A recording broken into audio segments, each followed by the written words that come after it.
This is Jack Reich in Juba, South Sudan, and I'm here with Benjamin Kahn. He's the Deputy Chief of Public Information for, I guess it's UNMIS, right? That's the UN mission in Sudan, the peacekeeping mission here. Well, I appreciate you taking the time with me, because there's a lot of people in the States trying to understand what it is the role of the UN is.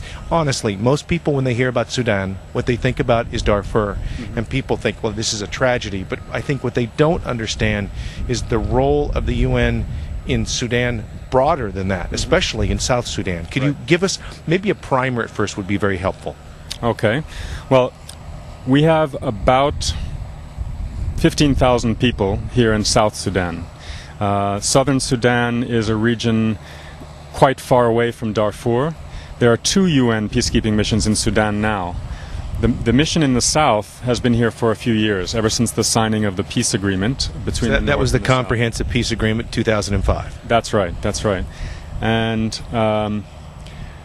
the country was in a civil war, and the UN peacekeeping mission in the south has helped the 2 formerly warring parties maintain their peace. And maintaining the peace doesn't mean there's a stable peace and we just stand around and help them maintain it.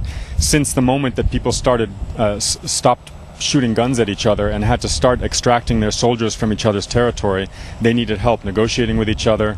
They needed help monitoring each other's troop movements and ensuring that if one side had allegations of violations, they could come to a neutral third party who had monitored their troops and could give them objective information about who was fulfilling the agreement and who wasn't. Do you find that both sides, again, the South and the North, and the various groups who are sort of still not fighting, if you will, but have been continuing to have arguments amongst each other, do they find you to be that neutral third party? So far, it's been an enormous success. You hear a lot about Darfur, where the UN was unable to get in for a long time. The UN mission in the south of Sudan has been enormously successful, not least because there just hasn't been a return to war in the last couple of years, and that's already surprising to some people. The 2 parties have trusted the UN to a great extent in terms of the North-South conflict that was raging here for a long time, and our role here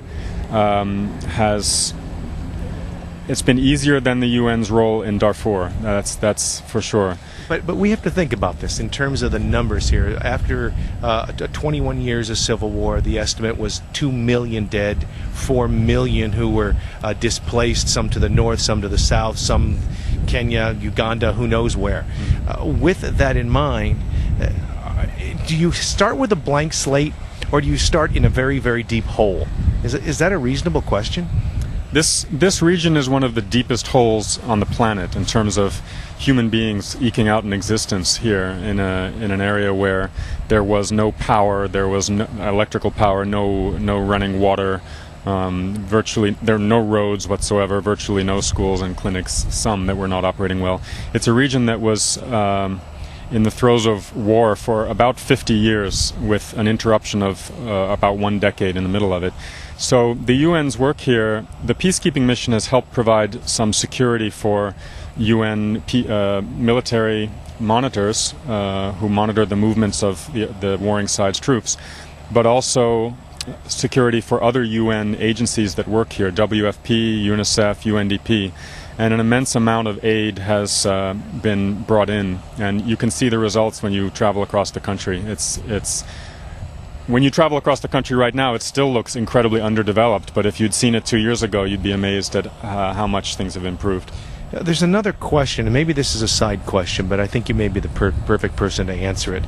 There's this debate about modern-day slavery, and some call it slavery, some call it abductees, depending upon whom you ask. But it seems to be a reality, and it's a reality in places like Niger, it's been a reality in Nigeria, and it certainly seems to be a reality right here in southern Sudan as well. Is there a role that the UN plays when it comes to that issue? I'm not going to be able to comment on that simply because I don't know much about it. I don't know much about that issue, but I can say, speaking of slavery, it's another journalist asked me earlier today, why should the American public care about this region? This region was one of the biggest sources of slaves who eventually made it to America. So all African Americans are of African descent from one part of Africa or another. Many of our fellow African American citizens in the United States originally are descendants of people who used to live right in this region here and were abducted and sold as slaves. Let me ask you just one last question, and maybe this is a personal question rather than even an official UN question. Why do you think many Americans just don't get what it is that you're doing? They just don't either understand it, they don't appreciate it, they see it as a failure, they just don't get it. Why?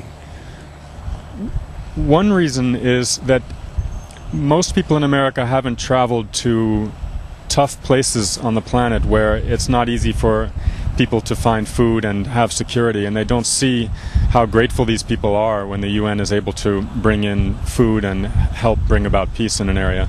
But another reason is that what the UN does some of the most difficult work that there is to do, and it's an enormous bureaucracy. It's a public institution that spans the entire planet, and so there are times where the UN is trying to accomplish goals that no other government is willing to try to do on its own, and there are successes and failures. So a lot of times there are also misunderstood misconceptions about what can be expected of the UN. The UN can't usually solve all of the problems, especially some of the deepest problems in one country or region or another. But I think also a lot of times the good things that the UN is doing don't make good news, because it's not that exciting for news media. I'm a former reporter myself. To write a story or broadcast a news segment on good works that the UN is accomplishing. And so in cases where there were difficulties or problems, those often make the news more. Thank you, Ben. Thanks. Thank you. Again, that's Ben Kahn here with the UN mission in Sudan. This is Jack Rice in Juba, South Sudan.